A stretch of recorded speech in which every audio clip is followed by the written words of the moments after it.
Croeso, welcome everyone to this last session of the day in Wales Climate Week.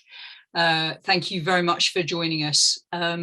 This session is about councils unlocking local climate action and talking specifically about Wales's race to zero. So hopefully we can have a lively end of day session. My name's Catherine Mealing-Jones. I'm the Chief Executive of the Brecon Beacons National Park Authority. I joined the authority because I wanted to make a difference, leading an organisation which is committed to tackling climate change across our distinct geographic area, but doing so in a way that puts people, place and nature into balance within that. I'll say straight away, I'm not myself a climate expert. I've always cared about climate issues. And the more I've learned about them, the more I've become convinced that leadership and scale of action is the only way to go, given the screaming urgency of the situation. And that's why I think we're focusing on Race to Zero today. This is a daunting challenge, but there is time to act together and steer a course, hopefully back to a place of safety. So this hopefully will be an interesting session. I'm really pleased to have the opportunity to share some ideas which I hope will inspire you to take part, whether you're an organisation or an individual watching us today. Wales Climate Week is a super initiative by Welsh Government, a chance to hear about how we can all respond to the latest COP, and a chance for all of us in Wales to find our place and our voice and set out our vision and priorities too. I'll just take the opportunity to thank Freshwater, the organisers who've done all the magic in the background to make sure that all this works smoothly. And I'm hugely grateful to our speakers, Mark, Jenny, Layla and Rob, not all of whom are with us just yet, but they'll join throughout the session, who will give their perspectives, and hopefully we'll get a chance to ask some questions as well. Before we get into the speaker sessions, I wanted to just go through the running order so you know what to expect from the session. So we'll kick off with a session from Mark Watts, looking at how the Centre for Cities is the C40 Cities Group is tackling Race for Zero. This will give you a good overview of the initiative. We'll move on to a perspective from the Welsh Local Government Association. Engaging everyone from all communities is really important. So Layla Osmani will give us a perspective on that. And then real sort of in the vanguard of all of this with Cardiff Capital Region, we'll have Rob O'Dwyer giving his perspective. Speakers will speak. We'll have a bit of a Q&A session with that individual speaker. And then at the end, before we close, hopefully we'll get a chance to have a sort of final Q&A if there are questions from the audience. If you do have any questions, please write them in the comment facility. And if you've got questions for the specific speakers, please ask them in the comment as you go along. Otherwise, they won't get picked up until the end. So firstly, just a few remarks from me. The big theme for Wales Climate Week this year is the important contribution that the general public can make to helping tackle climate change. People are a key piece of the jigsaw that we're all working to. And together, as a society in Wales, we're trying to build a new economy effectively in tackling this big challenge that we have. We know that behaviour change happens at scale when the right thing becomes easy to do, when the question, what can I do, becomes much easier and more obvious to answer. So this session is going to look at a very large UN-backed global initiative called Race to Zero that helps local government, the focus of this discussion, to do just that, to lead and facilitate systematic society-wide action to tackle climate change in line with the Paris Agreement goals of limiting temperature rises to 1.5 degrees. And we all know how scary and daunting that feels just at the moment. So this is about going beyond just looking at ourselves as individual organisations, but pushing on through into leading our communities and bringing whole areas into play. As we all know, this challenge is urgent. There isn't time for us all to take individual action. We've got to work together. This week after the last COP meeting, it's clearer than ever that the future of our very way of life is under challenge. and the natural world is in the balance. What we do over the next few years will be the thing that makes the difference or not to all of our futures. That's pretty terrifying, but you know, if we work together, we can take action. We are not on a path to 1.5 degree warming at the moment. In fact, from last week, we know that we're actually on something closer to 2.8 degrees in less than 80 years' time. And we know that global emissions continue to rise. The impacts of climate breakdown are happening at our current temperatures even faster than the climate models predicted, and actually pretty much in line with what was predicted back in the 1980s. We've had all that time to take action, and now we're very much in the last chance saloon, so we've got to get going. So we're really at a key point to take action, and local authorities have a key role to play in that. Half of the world's population, you'll have seen it all over the news, are already in the danger zone, from floods that we've seen to wildfires, storms, you know, real danger for huge parts of the world's population. This climate crisis is happening now. There's no way that we can turn a blind eye to it. Livelihoods are being destroyed. Our own food security is threatened, as is that globally. We are starting to see the impact of conflict over scarce natural resources, and people are beginning to be displaced by some of the climate change that we're seeing. Closer to home here in Wales, sometimes it's easy to think that things are carrying on as normal. They aren't. We all saw a summer heat wave, which was you know, well beyond what we were expecting in terms of the modelling. We had to stay indoors. We started as local authorities to think about providing cool spaces in the summertime as well as warm spaces in the wintertime. Our infrastructure and our landscapes were badly affected. I mean, we saw big wildfires in the Brecon Beacons, which were caused by some of this. Food production has been under threat, and nature has been really stressed by what's been happening. No one is immune from the effects of climate change, whether it's direct impact or the impact that we'll have as a society from people who are suffering from climate change action in other parts of the world. The only way that any of this gets tackled is by driving down emissions and also by sequestering carbon. And thankfully, nature is able to do some of that for itself. So carbon sinks are as important as decarbonisation in terms of the model that we're looking at. This emergency is a big moment for cities and centres of population, and we'll hear more about that from Mark in a bit. But it's also a really important moment for rural areas like we've got all over Wales, and like the area that I work on behalf of, to take action. And hopefully in some of the remarks that will come out from the panelists, we can hear a bit more about how populations more like ours are tackling some of the things that we've got to deal with. We've got to take action on a scale and at speed that's never been previously attempted. But when I think about that and how frightening that seems, I remind myself that before the COVID-19 pandemic, just a couple of short years ago, we could never have imagined the changes that would happen in our societies around the world that COVID-19 gave rise to. And I draw inspiration from that. Huge change is possible when people commit to it. We need to develop detailed plans that sit alongside the challenge, and we need to do that now. And we need to work systematically and unstintingly to mobilise resources, break down barriers, form new partnerships, and this particular Race to Zero initiative is an excellent way to do that. If we work within what we already know, within existing constraints and budgets, we will not be successful. We've got to think in a different way.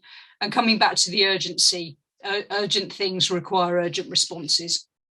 So turning to leadership then, which I think is the institutional approach to a lot of this, Antonio Guterres, the UN Secretary General, said just a couple of weeks ago at the start of COP, we're on a highway to climate hell with our foot on the accelerator. You know, his rhetoric has ramped up over the last few COPs, and we've really got to take that seriously. And what we need to do is have vision, leadership, and take a different path. And be determined to take people with us, you know, along this theme of engaging people all over Wales in what we're trying to do. We've got to bring people together, and we've got to see a way through some of the obstacles. And Race to Zero is a way to start to do that, as we'll hear. it's working. It's driving down emissions on an unprecedented scale and mobilizing nations, cities, regions, people, and also the rest of society that we need to work with. So business, universities, other players all over the public realm.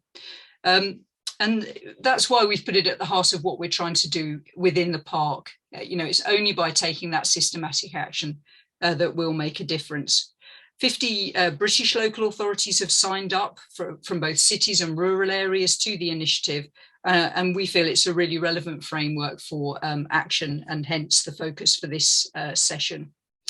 I'm really pleased that we've got some fascinating panelists with us today who are going to talk in a bit more detail about some different aspects of tackling this important challenge, and to explore how this UN-backed Race to Zero framework can help accelerate and support climate action here in Wales. So I'm going to turn to our first speaker. It's Mark Watts. I can see him on my screen. Hopefully he'll be on yours shortly. He's Chief Executive Officer of C40 Cities, which is a network of the mayors of nearly 100 of the world's largest and most influential cities. They're dedicated to delivering science-based and inclusive climate action. He was appointed in 2013 by Michael Bloomberg, who was then the mayor of New York, and he subsequently served the mayors of Rio, Paris, Los Angeles, and currently closer to home, Sadiq Khan, mayor of London, in their capacity as the elected chairs of C40. Under Mark's leadership, C40 is focused on showing through city leadership how the world can halve global carbon emissions by 2030 while creating millions of good green jobs and reducing inequality. So we're thrilled to have Mark with us. And Mark, over to you for your presentation. Thank you. Thanks so much, Catherine. And hopefully I've successfully shared my screen while you were introducing me. Yep, great. Hi, everyone. Really delighted to join this today. I'm not at home in Wales at the moment. I'm in Amsterdam for work, but really pleased to have the chance to join an initiative focused on leadership by Welsh local authorities. Just a tiny little bit more for background about C40. It's a network of the mayors, the leaders of cities, mostly quite large cities right across the world. All those blue dots are C40 cities. 800 million citizens live in those cities, a quarter of global GDP. But most important for this conversation, it's a group of cities that have come together to really drive forward collective action on climate change, being able to move much faster individually because they're learning from and helping each other. We, as an organisation in C40, we've been very involved in the Race to Zero programme of the UN. And just to say a little bit about that and why I think it's such a good opportunity for Welsh local authorities. It's, at its core, it's a platform where local authorities and others can commit to and report on their Paris Agreement climate action under the auspices of the United Nations. But it's much wider than local authorities. It was established originally coming out of something from the Paris climate talks of 2015, the desire to bring non-state, meaning non-national government actors, much more to the fore of the annual climate talks. So businesses, investors, local authorities, regional authorities, universities, and many others, because it was thought, and it did, that would give greater impetus to the national government negotiators to really hammer out a proper agreement, which resulted in Paris. Under then the UK's leadership of the climate talks last year, they decided to take that a stage further and really formalise that engagement from non-state actors into this Race to Zero programme. And C40 has been a partner in helping to create a part of Race to Zero which is focused on local authorities. I'm afraid it is called Cities Race to Zero because we're a cities organisation, but really it's meant to be inclusive of all local authorities, whether rural or urban, big or small. And it's really kind of aiming to stimulate, to demonstrate that desire to cut emissions, to create prosperous, low carbon economies, goes much deeper than governments. It's also about transparency, accountability, lots of institutions declaring that they're taking action consistent with the Paris Agreement, but we know there's a lot of greenwash out there. So this is an initiative as well to give credibility, to show that people are bound by the same rules, providing public information that can be tested and checked. But it's not all about the kind of reporting and the being measured. It's also about an opportunity to highlight the challenges as well as the opportunities in local authorities, so that then we can help channel resources where it's most needed to help deliver on the emission reduction targets. As you can see on the screen, so far there are 1,100, well, actually it's 62 as of a few minutes ago. So that's gone up today. Global local authorities, again, it says cities, it means local authorities, big and small. And what you have to commit to be part of Race to Zero is 5 overall requirements.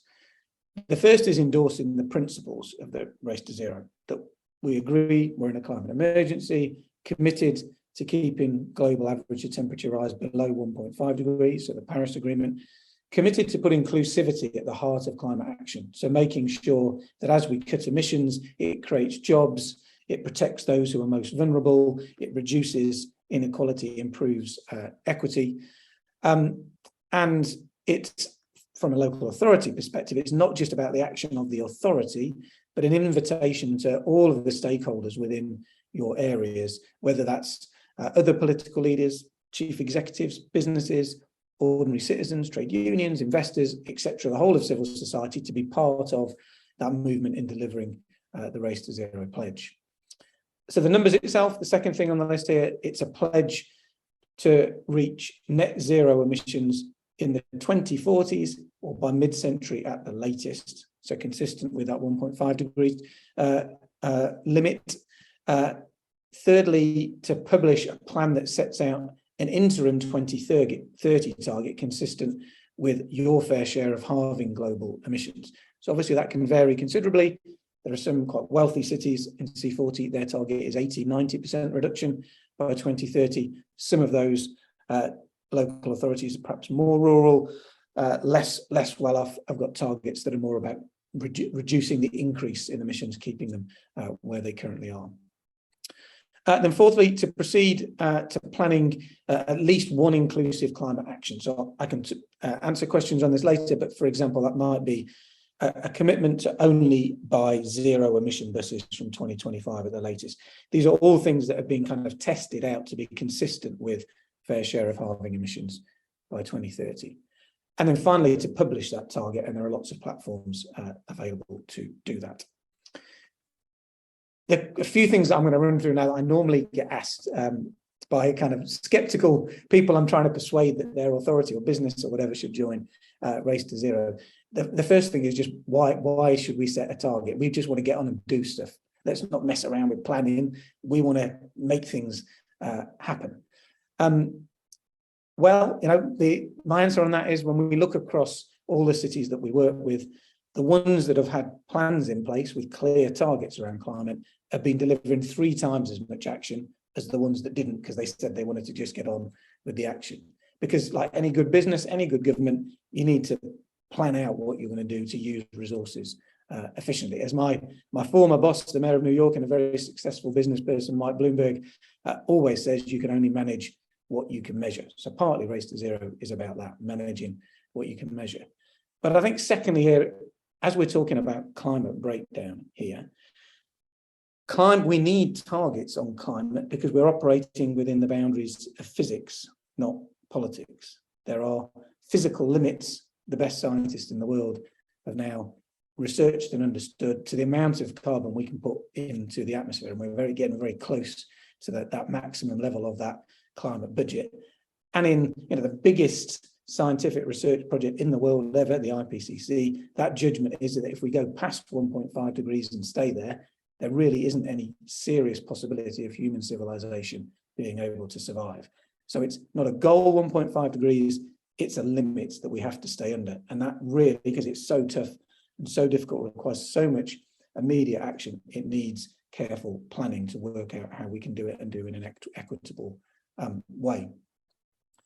second question I normally get is, well, C40 is all about big cities. When I look at the companies and the investors, these are all big companies. This is not for me. We're a small local authority. Well, it's as Catherine said, it's very much for everybody. There's a range just within the UK of local authorities that have already signed up. But the example on the screen here is from Denmark, a relatively small country, similar size population to Wales. There, 95 out of the 98 Danish municipalities are committed to Race to Zero, to publishing and delivering on their Paris compliant climate action plan. Half of them have already done that, adopted that plan, published it, delivering against it.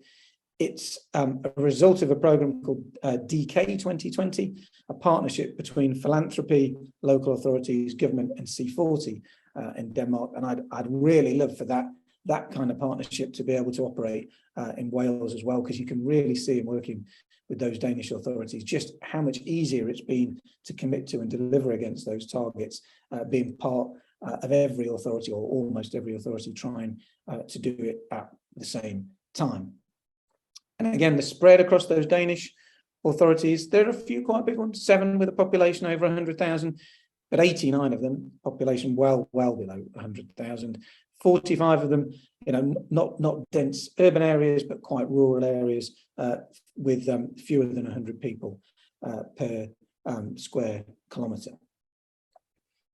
Third question, often this all looks about urban emissions. This is about buildings, it's about energy systems. I run a rural or largely rural local authority. Well, here again, a third of Denmark's total emissions are from agriculture and land use.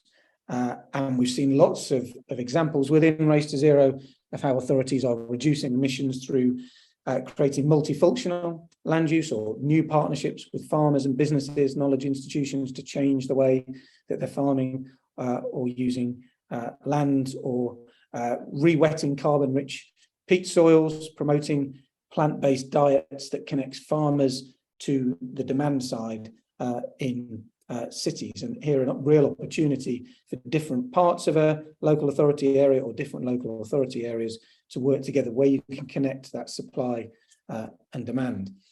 Because consumption-based emissions is very much built into the Race to Zero, that you report, if you choose, not just on the emissions produced within the geographical border, but all of the emissions of the things that are consumed within that area. And indeed, there was a new United Nations Secretary General Commission that reported at the climate talks in Sharm el-Sheikh just last week, which has now set out that the UN believes going forward all authorities should publish climate plans based on those consumption emissions, which I think actually is a real opportunity, because it connects much more to the things that most people can understand and care about, particularly what we eat, which becomes such a big part of those consumption-based emissions. And also an area where local authorities often have a lot of power that they don't realise. Generally, local authorities, the biggest or the second biggest purchaser of food in their geographical area.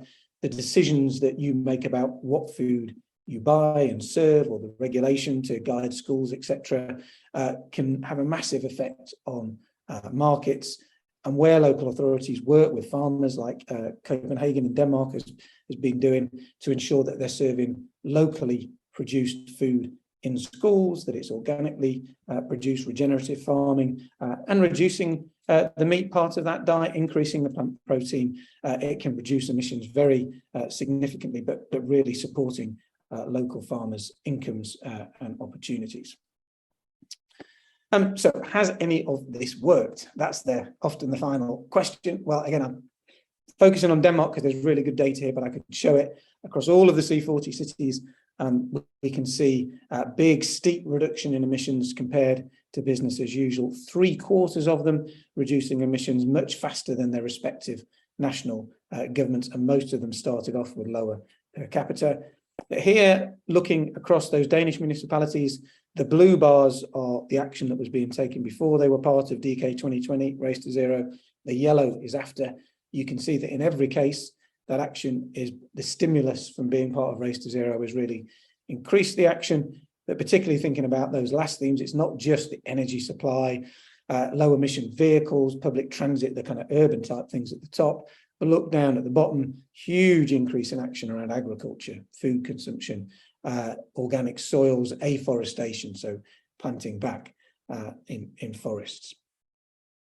Final question here, as I hope I've kind of set out, the conditions in Race to Zero is it's a local authority setting out a plan and a target to decarbonise across the whole of its geographic area, not just the services of the council. Again, people say, isn't that a bit unfair? We don't have the power to affect the whole of the economy that the local authority is responsible for. And indeed, when we look at it within C40, generally, city governments, and these are big cities, can affect about half of the emissions we think that they set a target for, probably a bit lower for smaller authorities. But what's important here is the public sector, the local authority, setting the direction of travel for the economy, setting the targets and plans that everybody can then organise, using your soft power, using that soft power and regulation and policy to create and shape markets that allow progressive companies that want to flourish in a low carbon economy to be successful, and squeezing out those who wish to stick with the old polluting economy, mobilising private investment, because when investors that are increasingly committed themselves to achieving the Paris Agreement targets, they're looking for places and organisations that are similarly committed for where they're going to put their investment. And we've really seen that in C40. So just 3-4 years ago, almost no electric buses on the streets in Latin America. It was seen by the big European North American manufacturers, one of the last places they'd try and sell electric vehicles. They were going to test them out in Europe and North America. It's now the single biggest market for electric buses outside of China, which is way away the leader. And the reason for that is cities in Race to Zero and C40 got together. We organised then meetings with the manufacturers, with investors, to show them the political commitment to only buy zero emission buses going forward. That stimulated so far, just in the last year alone, $1 billion of private, as well as topping up the public investment in those zero emission buses. Similar examples in the way that local authorities are regulating for tougher standards of new building, attracting huge amounts of private investment then to retrofit, renovate and build zero emissions. Or indeed, to finish, the reason I'm out here in Amsterdam, I've been speaking at the European gathering of one of the world's biggest engineering firms, a British firm, Arup, who this year ended all of their business in the fossil fuel sector. So foregoing what had been millions of pounds worth of business as part of their commitment to Race to Zero. And the single biggest thing they said that to me that they wanted from local authorities is clarity on the target that they're also committed to Race to Zero, regulation to drive the markets where they can now thrive, building zero carbon transport, so that there's no need to be putting any work into that fossil fuel sector. So the final thing, I focus very much on the kind of the emissions reduction here, because that ultimately is what Race to Zero is about. But everything that we do in C40 and in Race to Zero is obviously about both a successful, prosperous, inclusive economy and reducing emissions. That's built into the Race to Zero pledge. And I can tell you from the research and analysis that we do in C40 that when you compare a trajectory for a local authority based either on a fast shift to the Race to Zero type standard low carbon economy versus further investment and relying on fossil fuels, in every case, there are more jobs the faster we move to a low carbon economy. There's lower energy costs for both the consumer and the producer. There's lower pollution, of course, but meaning considerable better health outcomes and further savings to health systems and other parts of the public sector as a result. All of the opportunities here are really on the upside once we really put our minds to it. So I hope that gives you a bit of a sense of what Race to Zero is about. It's really an opportunity to galvanise, to build momentum, to spark a more successful, prosperous economies right across Wales, and also to really show leadership as a nation, as a group of local authorities like Denmark has done in moving us towards a zero carbon, a healthier, more prosperous world. Thanks very much for the chance to join today. Brilliant. Thank you very much, Mark. I think that really sets a good scene for our whole discussion, and really inspiring as well in terms of the work that's been done, just the scale that it's being done on around the world. I haven't got any questions from the audience coming through, so if I may, I just wanted to ask you a couple of questions myself, just to draw a bit more out. And I have to say, one of the strong messages that came through, I think, from the last COP last week and before then, is this sense of feeling a bit more disconnect between having to be reliant on fossil fuels and a carbon economy and economic development within the global economy. And I think the stance of business, as you've just highlighted from your the reason you're out in Amsterdam today, really starts to come through. I mean, I've been struck in my world by a real sense that there is a lot of private finance waiting to be leveraged into the types of solutions that we're looking for here. And really, people are just waiting for that leadership again. So I wondered if you could say a bit more about how how we can really work through an initiative like Race to Zero to pull that private finance in, and how important the stance of business is to success for local authorities. Thank you.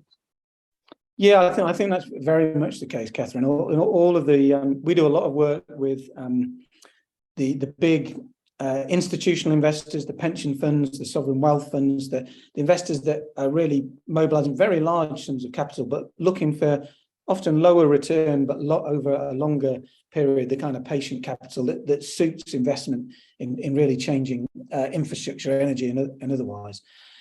What they really want to see, and why they like working with C40 and Race to Zero, is they know that an individual local authority is unlikely to be either directly putting forward investment opportunities or stimulating them within their geographic area at a scale that's going to introduce those very big investors. But if they can see that there's a whole group of cities, local authorities, all moving in the same direction, even better that they're in the same country, then that gives a confidence about a major market opportunity. And it creates the opportunity then for those investors to get together and create the kind of the kind of green funds that will then be willing to invest in the 1 million, the 2 million, the 20 million projects, knowing that it can aggregate up to something bigger. And increasingly, that's what we try and help to organise. And I think the same is very much true when looking at the kind of more the company-based investment, private investment, where just a message loud and clear, whether I'm talking to real estate developers who we work with a lot, or big companies establishing large workplaces. Google's one of our partners, for example. What they all want is strong, clear targets and regulation from the public sector, so they know the direction of travel. They know there's a level playing field for those companies that are committed to also achieving net zero standards. And it's regulation then that's going to drive that private investment. In New York, for example, the mayor there has brought in some of the toughest building standards in the world that requires all those skyscrapers across New York to comprehensively renovate, to retrofit, to reduce their energy consumption and emissions.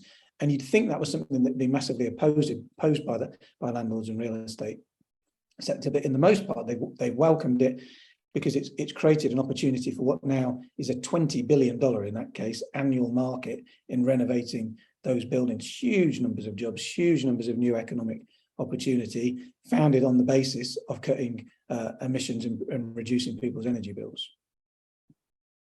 Yeah, thank you. I mean, I think that's an experience, isn't it, across sectors, that what business is looking for is certainty. And it comes back to this leadership point.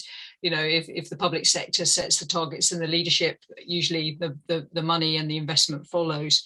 I mean, just on that point on setting clear targets, I wondered if you could say any more that we could draw into the Welsh context in terms of, how you go about setting those kind of stretching inclusive targets that really see, the organisations that you've worked with accelerate their action together?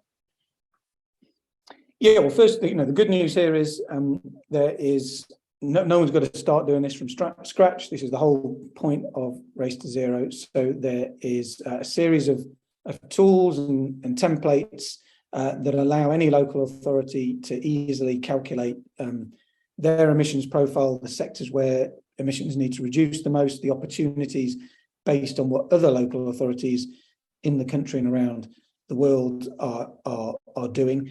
At C40, we've got 300 staff across the world who are there to support cities and local authorities to reduce their emissions. We've made everything, all of the intelligence, all the best practice that we get from C40 cities, we've now made it open source, available to every city, every local authority that takes part in Race to Zero. It's on something called the C40 Knowledge Hub. And then there's a whole load of kind of interactive groups that you can then join with other local authority practitioners, whether it's in transport, in waste, whatever it is, to share experiences, to kind of use those tools together and get further guidance and support. There's also, I think in the context of Wales, we should be looking at the kind of partners I'm here with today, the Arups and others who are, as private companies, are really committed to those targets and are providing services to the cities, certainly around the world, in how to set and deliver on their climate targets. And I guess if they really saw that leadership at every local authority in Wales going in that direction, they'd be more likely to offer some of those services pro bono to help that movement along.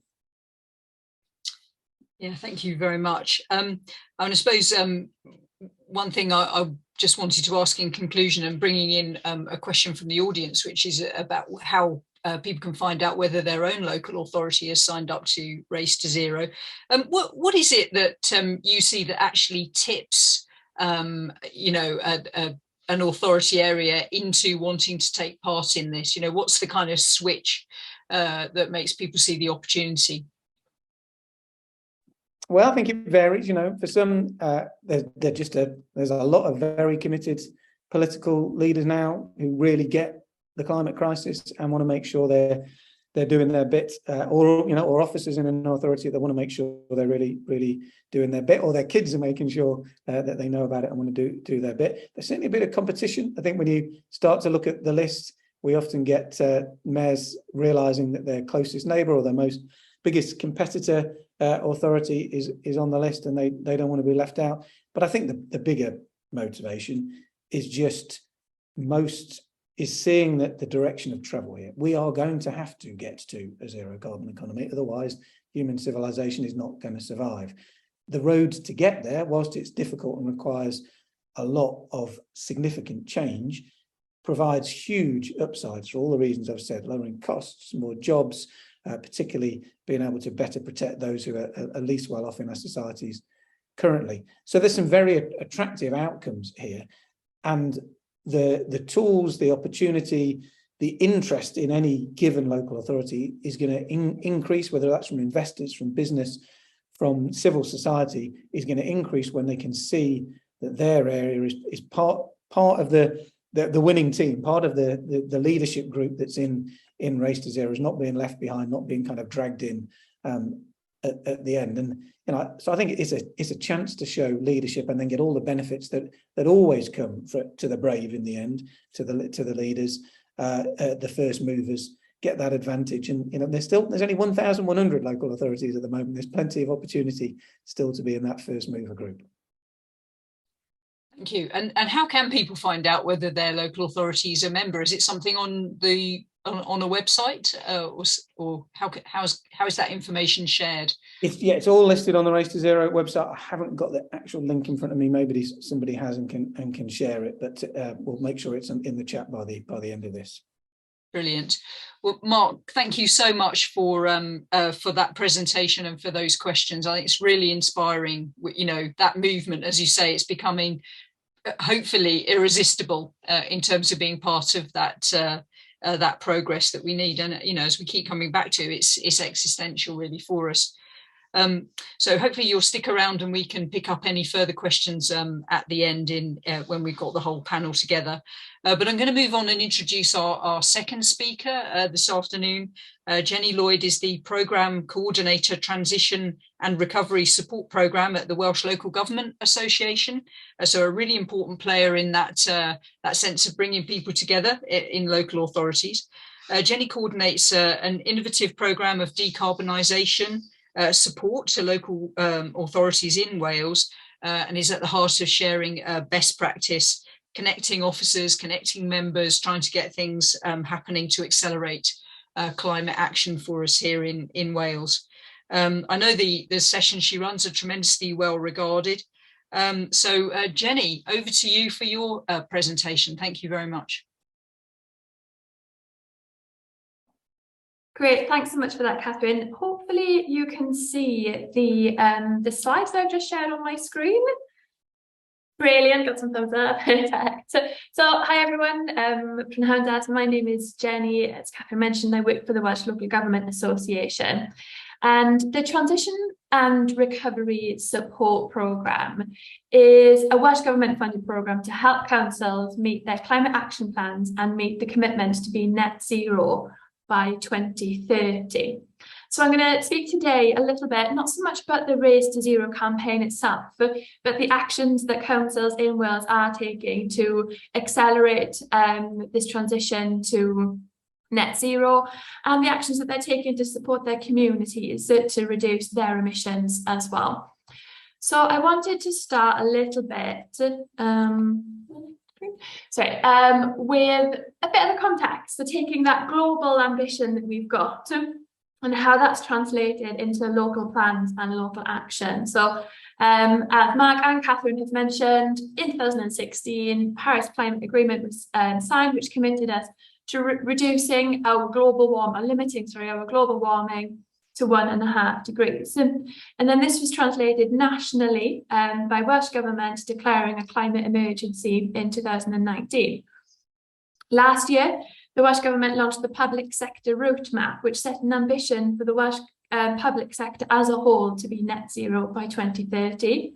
And then last November, as part of Wales Climate Week, they launched Net Zero Wales, which is the plan that sets out the actions that Wales will take to be net zero as a whole by 2050. And in local government and in local councils, 19 of them have declared a climate emergency and many nature emergencies as well. And all 22 of them have climate action plans setting out their targets and their actions for how they will tackle the climate and nature emergencies. And just quickly, I wanted to touch on what we mean by net zero by 2030. So the ambition is that by 2030, choosing zero carbon will be routine, culturally embedded and self-regulating across the Welsh public sector. And there are 4 areas that the public sector is focusing on for their emissions reduction. So that's what's set out in the Public Sector Route Map. So that's mobility and transport, buildings, procurement and land use, which Mark has talked about today as well. But the ambition in councils is much bigger than that. So councils really recognise the roles that they have as leaders across their communities in emissions reduction. So local authorities are responsible for around 5% of their local emissions, but have the potential to influence 1/3 of their area's emissions. So that's through things like procurement, regeneration schemes, placemaking schemes, working with other public sector partners, working with businesses, and engaging with their community members. And I just want to take through some of the actions that are happening in councils. So active travel is one of those areas where councils are working with their communities to reduce their emissions. So this is all about helping people to leave their cars at home and to choose more sustainable and more healthy travel options to get to work, to get to places of leisure, to get to the shops, wherever it may be. And no doubt you might have seen projects like this happening in your communities, because there have been multiple initiatives. We've seen new paths, new cycle routes, pavements being widened so they can be used by bikes and pedestrians, bike hire schemes and e-cargo bikes for businesses to be able to use for their local deliveries. So sort of showing that commitment, active travel funding has increased from 10 million in 2018 to 60 million. And so far this year, 50 million of that has already been invested in new active travel schemes. Another area of focus is around the circular economy. So we've had a lot of success on recycling in Wales, and it's about building on that now and focusing on reuse and repair if we are going to save the resources of our planet. So there are 30 reuse and repair shops already in Wales. where members of community can take electrical items like their TV or their kettle to be fixed, so they don't have to buy new. Clothes can be repaired, toys can be repaired, furniture can be upcycled, and bikes can be fixed. Waste Savers in Newport last year diverted 620 tonnes of reusable items from landfill, and that's just one reuse shop in Wales. And Welsh Government has an ambition to support 80 of these to help us to divert more from landfill and reuse more items instead of having to buy new. So something Mark talked about earlier was around consumption-based emissions. And procurement is one of those areas that has a huge potential for councils to show leadership, and where they are showing a lot of leadership within the private sector and businesses. So I mentioned procurement earlier. Scope 3 consumption-based emissions is one of those key priority areas in the public sector roadmap. And just showing that level of leadership the councils have. The Welsh public sector spends £8 billion a year on goods and services. That's huge potential for being able to influence how that's spent, and that's spent in a sustainable way. And the way that councils are doing that is by requiring carbon reduction plans from all businesses for contracts, and by asking for low carbon, recycled and sustainable materials and sustainable services when they are procuring or commissioning. Within the WLGA, we've been running a leadership programme. There is this huge appetite from councils that no matter what role they're in or what level of role they're in, that they're making positive decisions and positive actions every day to be able to lead forward on this climate agenda. So with elected members, we've established a climate change network, which is chaired by our leader. And they get together and on a regular basis to have discussions around climate change. So we've spoken about mitigation, we're talking about adaptation, and this week as part of Wales Climate Week, we're meeting to talk about the nature emergency, the importance of biodiversity and local area energy planning as well. With council leaders, we've been running a series of seminars with training on climate change and climate risk. We're focusing specifically on the leadership role of councils. So we've been looking at whole organisation and the need for systemic, holistic approach to climate action within council. We've looked at different services, ones that you might not usually think of, like education or planning or regeneration, and the roles that those officers have in being leaders on the climate change and climate risk agenda. We've looked at territorial leadership, which links very closely to the Race to Zero campaign, of the roles of local authorities with their businesses, with communities and with other public sector bodies through the CJCs and the PSPs to be leaders in this space of net zero. And we're also looking at adaptation. So we are going to increasingly see the impacts of climate change within our communities, and local authorities will be very much at the forefront of those and working with their communities. So what can we do as leaders to be able to minimise those risks? And next, I think I just wanted to show some case studies, so sort of some inspiring case studies of some local authorities of exactly what is happening and how this action is being taken.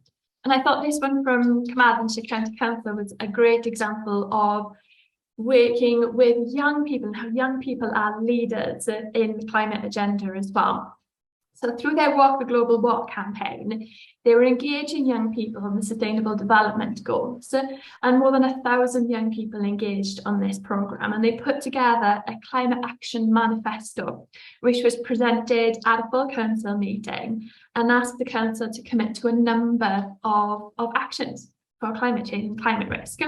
One of those was to set up a group of young people, councillors, officers, businesses, local people to meet regularly to make sure that progress is being made in this manifesto, to hold them to account and help drive forward and accelerate change for climate, for mitigation in Carmarthenshire.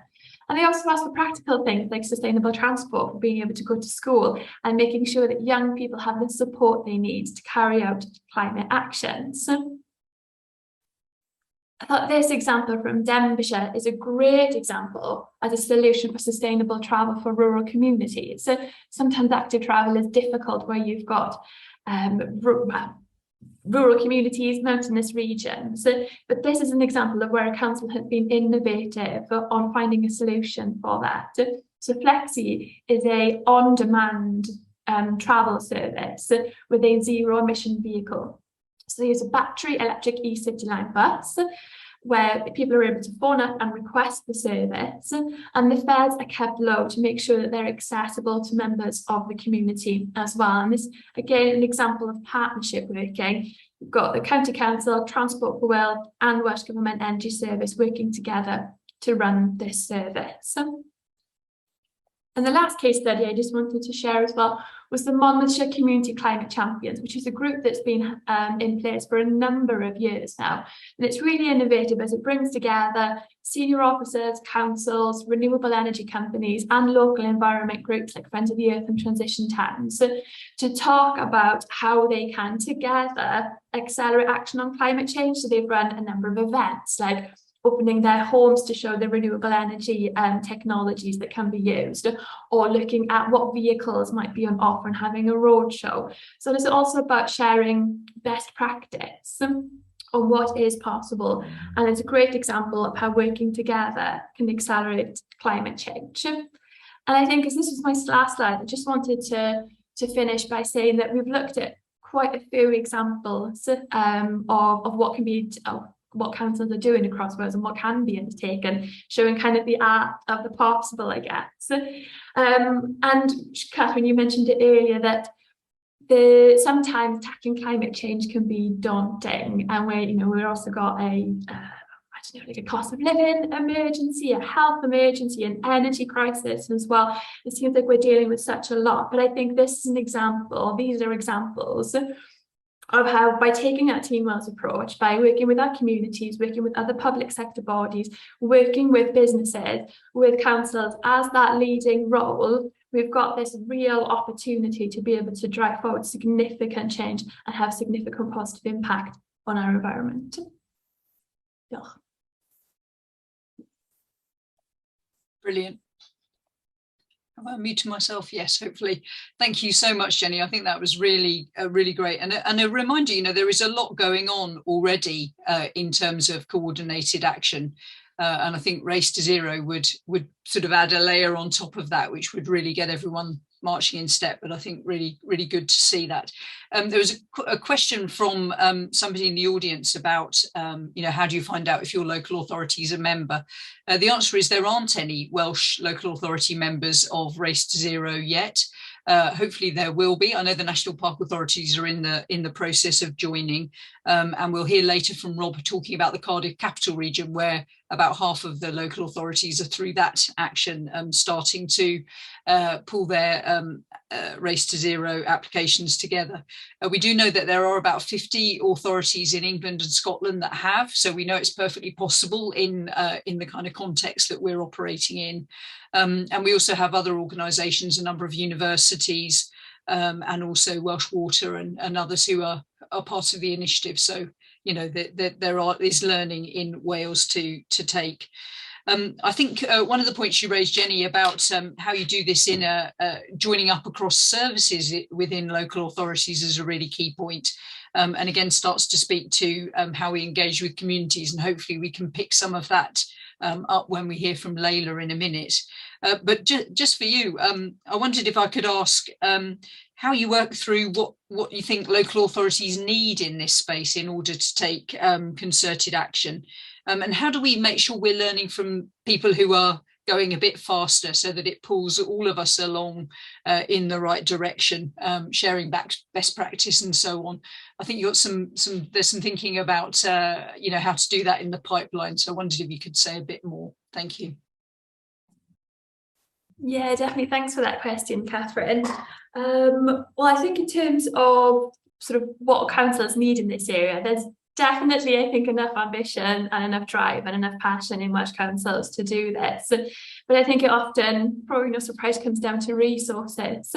Councils are under-resourced and are going through financial difficulties with cutbacks to budgets, as there usually is. So I think resources for officers to be able to take forward this, but that sharing of best practice is a really good is a really good point.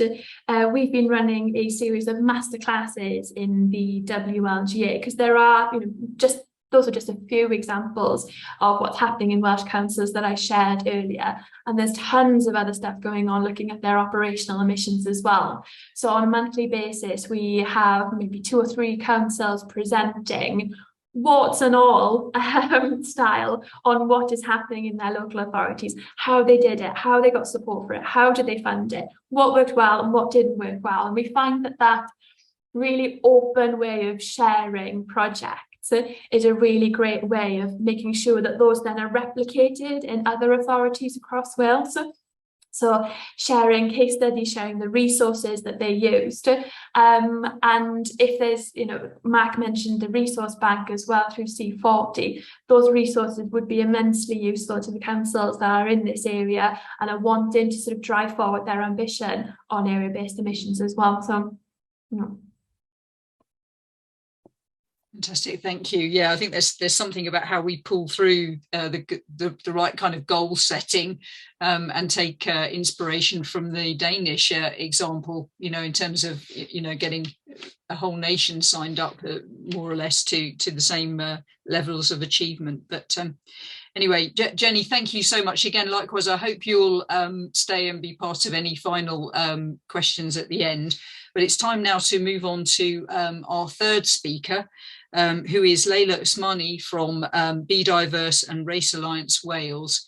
Leila is an expert in inclusive community engagement, so important to us here in Wales, and I hope will help us and inspire us to really double down on our efforts to bring everybody with us as we look at this important area. I think it's really important that we look at community engagement in terms of not just seeing things from our organisational perspective the whole time, really listening deeply to what matters to others in this whole space. So Leila, if you're ready, could I hand over to you now for your presentation? Thank you very much. Thank you, Catherine. I'm really glad that I was able to join and hear the other speakers as well. I was able to get off a bit earlier, so it's really nice to be here. Really interesting stuff. I've been making some notes and I've got my own notes, so we'll see if I manage to collate them, I suppose.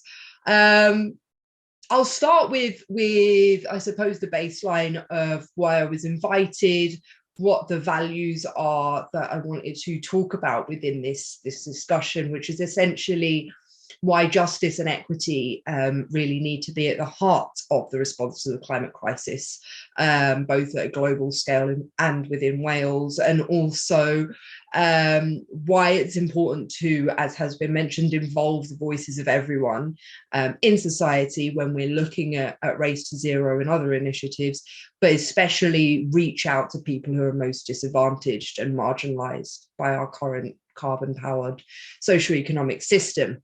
Lots of big words there. Talking to that, initially I'd like to say we talk about, and I say we in the sector, in the work that I do, we talk about climate justice. We've moved away from talking about the climate crisis, and climate justice is the rhetoric that we're surrounding what we consider when we look at the climate crisis and how that's going to be tackled. Why is this? Apologies if I'm preaching to the converted, but we have recognised that, of course, the climate crisis affects us all, but not proportionately. This has been recognised in COP27 by virtue of naming that we need to enable equitable ways of tackling climate change. Within that context, it's looking at nations that have more finance, supporting other nations and putting into that fund, which is imperative and one of the areas that needs to go forward. So we can't put equal responsibility on everyone, but everyone must be involved because it is all of our combined actions that will make this ultimate difference. Justice needs to include reparations as well, which can extend from what has been decided at COP27, because we also recognise that those who have contributed more to the cause of climate change are not those the most affected. Depends how far back historically you want to go. And again, within the way that I work and we work within my sector looking at climate justice, we have to understand that a lot of this has come out of capitalism, together with its siblings, globalization, consumerism, colonialism, industrialization. It's come from the West. So thinking about how this climate crisis is a fallout of this capitalist consumerist economy that functions around maintaining inequalities, is literally how it manages to exist. It's mathematically impossible to tackle climate change without centering justice and equity, because as long as we live within a system that is based on injustice and inequality, we're going to carry on presenting ourselves and working in this way that contributes to climate change in a negative sense, especially with this being a global issue. We know that sustainability is key, and I mean sustainable action, sustainable change, and this sustainability is therefore dependent on working with people who are marginalized, who are oppressed, and who are most disadvantaged by the system, because inadvertently this system means that they become inherently dependent on the current carbon-powered socio-economic system. So without involving those people, we can't again move forward. The math doesn't add up. We also need to recognize, that within our local communities, talking about Wales, myself based in Cardiff, so in an urban populous area, but having a lot of experience across Wales, we need to recognize that within this context, these are the people that have the knowledge, power, expertise, and interest in this change. But what we aren't doing enough of, I believe, is creating the right environment and circumstances for this knowledge, power, expertise, and interest to be accessed, to be utilized, to be communicated, to be shared. I'd also like to finish, therefore, thinking about the global context, relating that out.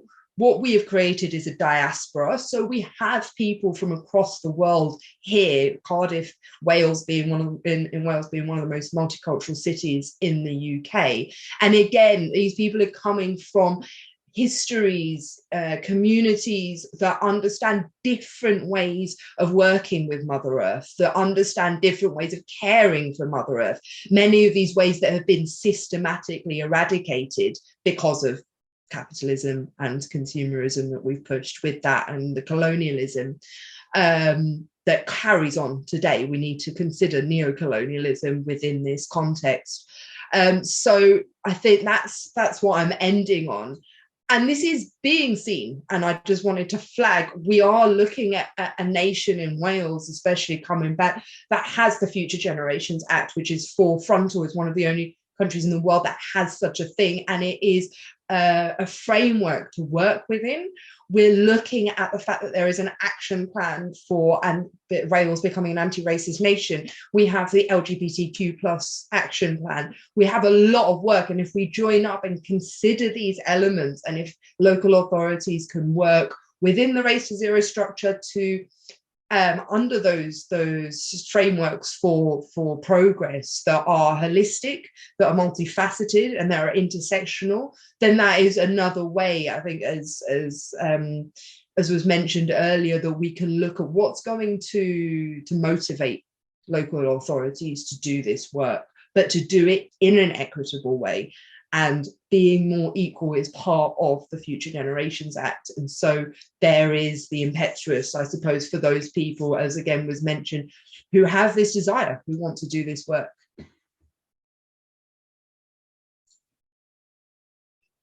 Great, thank you.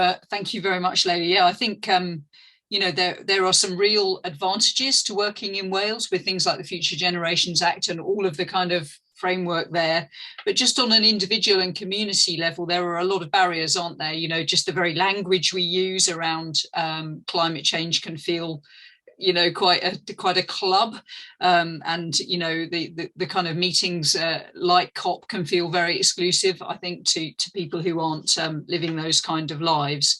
I wonder, Layla, whether you could say something about how local authorities can find really creative ways to engage and actually really listen to what people are looking for in this space when they're doing engagement around tackling climate change and working with their communities, and how we can perhaps integrate this with the other work that we do. You know, people don't necessarily see local authorities through, you know, the housing department and the, you know, the transport department and so on. So how can we get this right? You know, have you got any good examples perhaps of authorities that are doing a good job on this, or exercises you've been involved with that we can draw on to help us in this space? Absolutely. Thank you, Catherine. Yeah, building on your points, it is really important. Community engagement is hard because our communities are diverse. So I felt very modest when you described me as an expert in community engagement, because I believe it's something that we can always still learn about. I don't know about everybody. Centered to one of the core principles that I use in community engagement and that I always work with people on is around relationship building. And there's this as well comes from other communities, global communities, diaspora communities, where relationships are really important. We have a very much task-focused process to our work in the UK. That is our work culture. And yet we need to start thinking and moving to relationship-based engagement. What that means, and I'll use an example now that for me is one of the best examples I've experienced. There have been lots of positive examples of community engagement that work in that moment, but that don't expand beyond that moment and are to an extent piecemeal. And this one is an organization called Gentle Radical. They call themselves an arts-based organization. I would say they're an activist-based organization, and they're a community-based organization based in Cardiff. And I invite people to have a look at a project that they ran over the pandemic called the Doorstep Revolution. And part of this project was that we were in a pandemic, as we know. Again, lots of people have used this as a reason why they can't engage with the community, because we're in a pandemic, we have been in a pandemic. And yet this organization literally went out and spoke to people. That's what they did. They spoke to people, they heard their stories, they found out what was working for them, what wasn't, what's going on for them, positive, negative. They didn't have an agenda per se. They just went out and found out what was going on. This is core to community organizing. We talk about one-to-oneing when we look at activism. We talk about being able to draw out what is important for people. And when you make those connections, that's when you can bring people on board to therefore what your background agenda may be, or even have some influence into your agenda and realize that something else is important. You know, Jenny flagging the issue of transport and active transport in rural areas. Maybe if people hadn't been spoken to and there hadn't been engagement, they wouldn't have found out that other processes that were being used in more urban areas weren't to work. So it's really about that listening. The other element of that project, I think, was doing things differently, and that's what they've done since. Gentle Radical has expanded their work, and they do things locally and they do things differently. We're all different, so considering that there are multiple ways to do community engagement, and that may change at different points of your project. It may not just be two different ways, but what is going to work, and not just difference based on protected characteristics, but difference based on learning styles, communication styles, all of which you learn from that relationship building. So there's no way for me to say do this and do that, because I don't know the people in the communities you're working with. And lastly, you mentioned around building upon, and I think this is a really key element that I highlight when I work with organizations. I can't remember if it was Jenny or Mark who said, not needing, I think Mark spoke about not needing to start from scratch. There is this hub, there's information there are things we can build on. Local authorities are engaging with people. Of course they are. There's so much work being done. We've got examples from Jenny. we've got examples from my work about engagement with young people, with older people, yet there is this process of still being very single-stranded. And so I would say that, is there a way within which local authorities can connect the engagement? Once you've already got a relationship with someone, you can bring in other things to that conversation, because they're not going to be necessarily task focused. If it's a relationship that they've got, then that relationship can expand beyond the initial reason for engagement. So if you're talking to businesses, can you start bringing them in? If you've got climate champions, speak to people who are already engaged. You don't need to do public dissemination when there's already people there and involved. So really utilizing that and building on that is one of the core messages that I work with and try and work with people on. Thank you. Thank you very much. Yeah, likewise, I hope you'll be able to hang around in case there are any questions at the end. So I've seen him appear on the top of the screen. I'm going to move on to our final speaker this afternoon, Rob O'Dwyer, Head of Infrastructure for Cardiff Capital Region. The Cardiff Capital Region are in the process of joining Race to Zero, sizing themselves up to some of the tough targets that come with that. Really inspiring that 10 of the 22 Welsh local authorities, so just under half, are looking at doing this, and really important for my own organisation, as that 10 includes 6 of the 9 local authorities that overlap with our boundaries. So a really important initiative from our perspective. So we're delighted that Robert is helping Cardiff Capital Region lead the way in Wales, and doing so much of the work to help local authorities align their work with Race to Zero. So Robert, over to you, please. Hopefully your presentation is in hand. Thank you. Thanks very much, Catherine. Firstly, an apology. I'm not deliberately sat in the dark. It's just my low energy bulb has just decided to expire. So I haven't got another one spare. So I put a little side lamp on, but it's not doing a huge amount of good. So apologies for that. Thanks for putting my presentation up. I can't actually drive it myself, so colleagues at the other end are going to do that for me. So yeah, thanks, Rob O'Dwyer, Head of Infrastructure for Cardiff Capital Region. Just going to give you a quick rundown and our sort of preparations for Race to Zero and carbon disclosure, and a little bit of an introductory look at what Cardiff City Region is all about. Next slide, please. So yes, I'll just run through a few steps in terms of our journey. As I said, an intro to CCR, what we're doing in terms of Race to Zero and CDP, challenges and opportunities, a little bit around data, and our current position and next steps. Next slide, please. I hate saying that because I sound like the fella off the TV during COVID.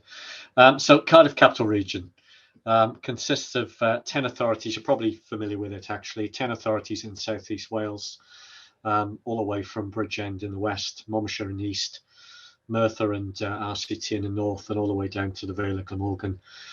10 in total. Next slide, please. And what is City Deal? So it's all about a unique program of collaborative working with people coming together to grow the region economically in a sustainable way. It represents the joint commitments of all 10 authorities that I just referred to, along with Welsh Government and UK Government, all designed with an intention of unlocking a 1.2 billion collective investment. The intention is to accelerate economic growth and productivity through some targeted investments in skills infrastructure and innovation-led scalable projects. It's governed by a regional cabinet with the leaders of the 10 authorities represented, and they're responsible for approving projects within our decisions for wider investment fund activity. Next slide, please. In terms of the numbers, the targets are very simple. The intention is to provide, with our funding of 1.23 billion, £4 billion worth of additional private sector leverage. enhance GVA by 5%, and create over a period of up until 2036 25,000 jobs. And I should stress that out of that 1.23 billion pound budget, 495 million is ring fenced to our wider investment fund, and the remaining 734 million is for the Metro scheme. So still quite a handsome budget to deal with over the next few years. Next slide, please. The idea is that we look at our priority sectors, things that we think that we can gain a competitive advantage across the region and against the rest of the UK. Primarily those revolve around fintech, cyber, creative, medtech and compound semi, which was probably the first major cluster that we started invested in back in 2017 with a project that some of you may be familiar with, and that was the investment in IQE at the Compound Semiconductor Foundry, a £40 million investment to keep that country in the country. And of course, all of these investments and clusters have got a thread of energy and decarbonisation running through them. Next slide. And as well as making that investment in those clusters that I referred to, we're all about social inclusion and making sure that we've got parity across the region. So this diagram, which is available on the website, I recommend having a look at the website. It's got all sorts of useful interactive information. This particular diagram highlights where we've made investments in all the various projects that we're looking at. So some of the funds that we operate, like Metro Plus, housing viability programs, strategic premises, operate right up and down the region. And some of the more specific projects around innovation sectors, Creo Medical, Farm Intelligence, CS Connected, etc., also all the way across the region. At the bottom of the page there, you can see some of our other key areas and themes of interest. So it's not just about those 5 key clusters. Next slide, please. And just a bit of a summary to the introduction side of my deck. This is a one-page summary slide of our energy strategy, which we developed in 2019. And it just brings together the sort of 90 or so pages of strategy into one concise area, detailing some of the baseline information, and importantly, sort of drawing attention to the energy vision, 55% reduction in net zero by 2035. That's actually sharply gone up since we adopted the 6th carbon budget. But if we do manage to deliver against those aspirations, there's an opportunity to create many thousands of jobs and increase that GVA, which is, as I said earlier, a major outcome driver for CCR. That is all going to take £8.6 billion worth of spend up to 2035. So you can imagine we've got a very hefty bill across the board, private and public sector, all the way to 2050.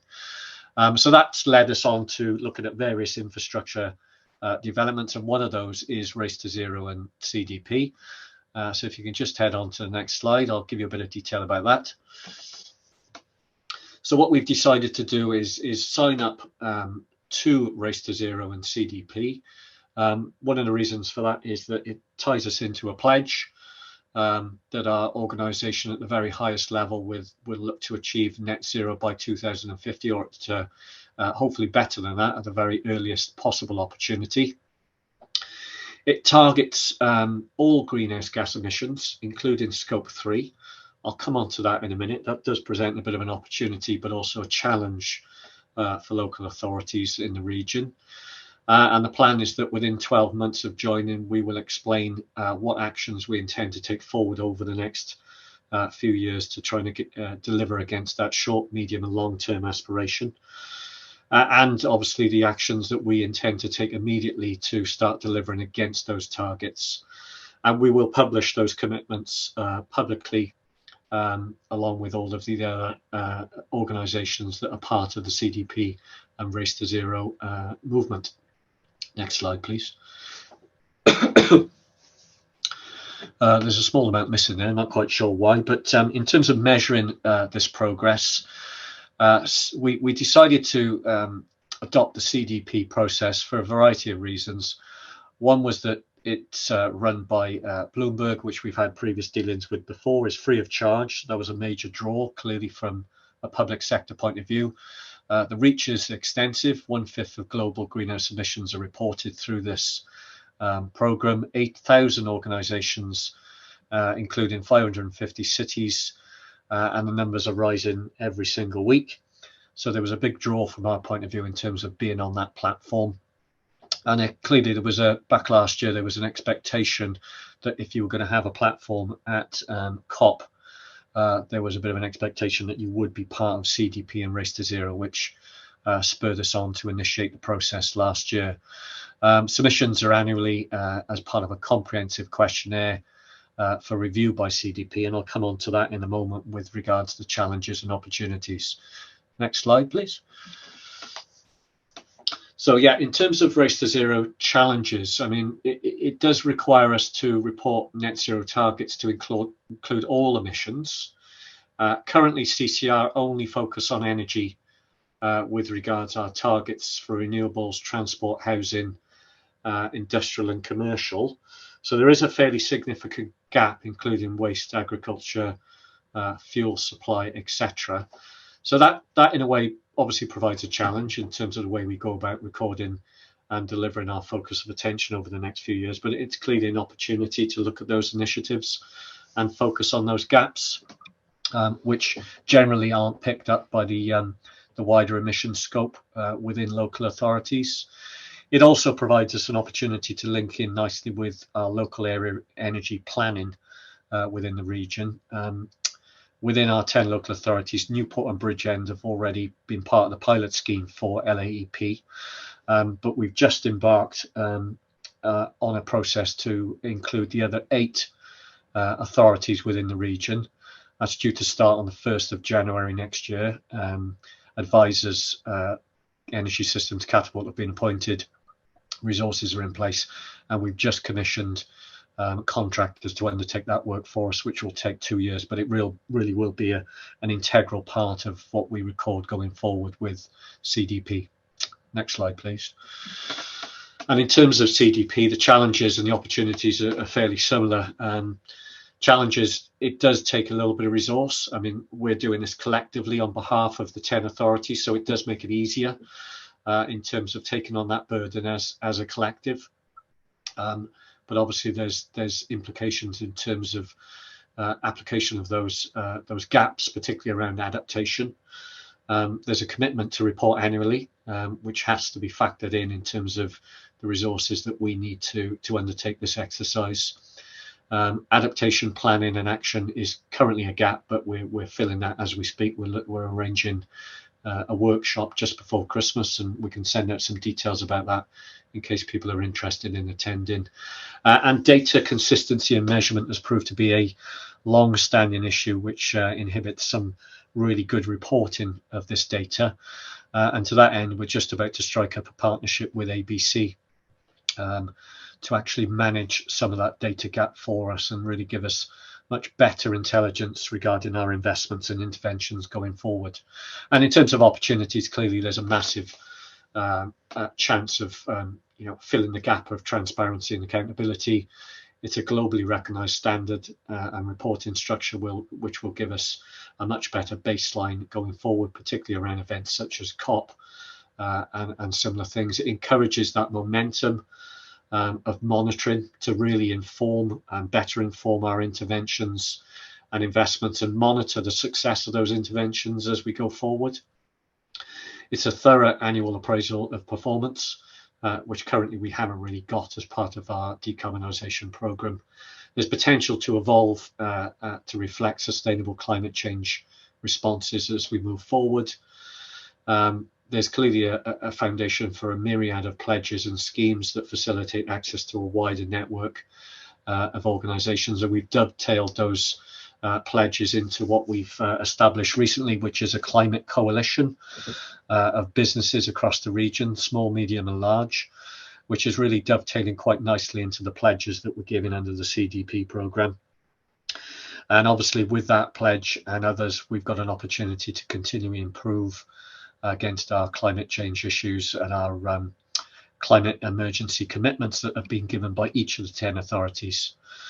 Next slide, please. So in terms of feedback overall from the process to date, we've signed up to the States and Regions questionnaire. That's now being completed. I should have mentioned actually at the start of my slide deck, I've got my colleague on the call with me, Lucy Hoggins from the Resilient Sustainability Consultancy.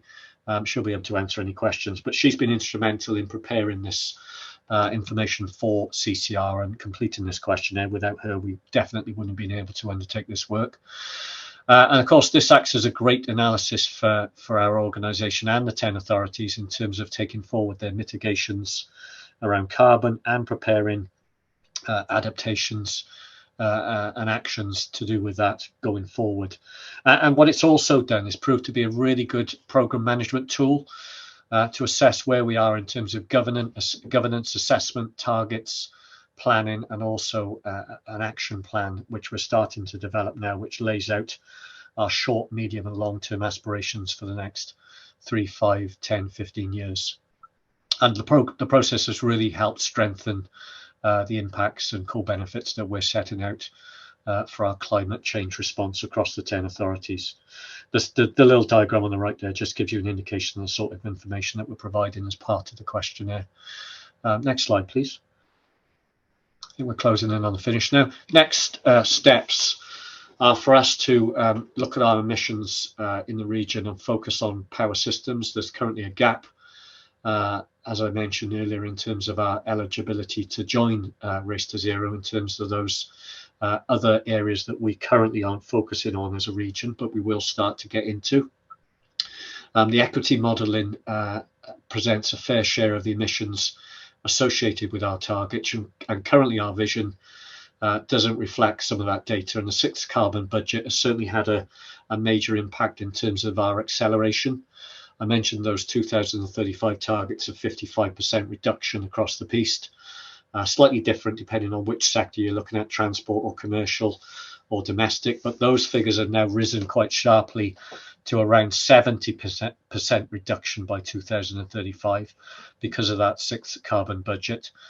And so we're in the process of remodeling that energy target to be aligned with what we need to do against that budget. So that doesn't move the overall goalpost, but certainly does accelerate the need for us to get ahead of the game quicker than we thought we would. CDP adaptation planning is clearly a risk and an opportunity that we're going to get into. And I'd say the next step in terms of data is to really form that collaboration with ABC to reinforce the data that we're already using with Scatter, the Scatter portal, which is used for the CDP process. And the next slides, I think, are just something I want to leave with you. More for information. Actually, I was slightly premature there with that slide. This gives you an indication of that change. So back in 2019, some of the figures we were looking at, 19% homes with heat pumps. That now moves to 36% with the new targets. Road transport, 73% electric. That's now moved to 81%. Our renewable electricity targets for 2035, 1.6 gigawatts in 2019. That's now moved out to 2.2 gigawatts. So you can get an indication there of the escalation in terms of the work that we're going to have to do over the next few years if we're going to meet those new challenges of that 6th carbon budget. And the two following slides, which are the two last slides, I'm not going to talk through, but I just wanted to give you these for information purposes when you get the pack afterwards. Next slide, please.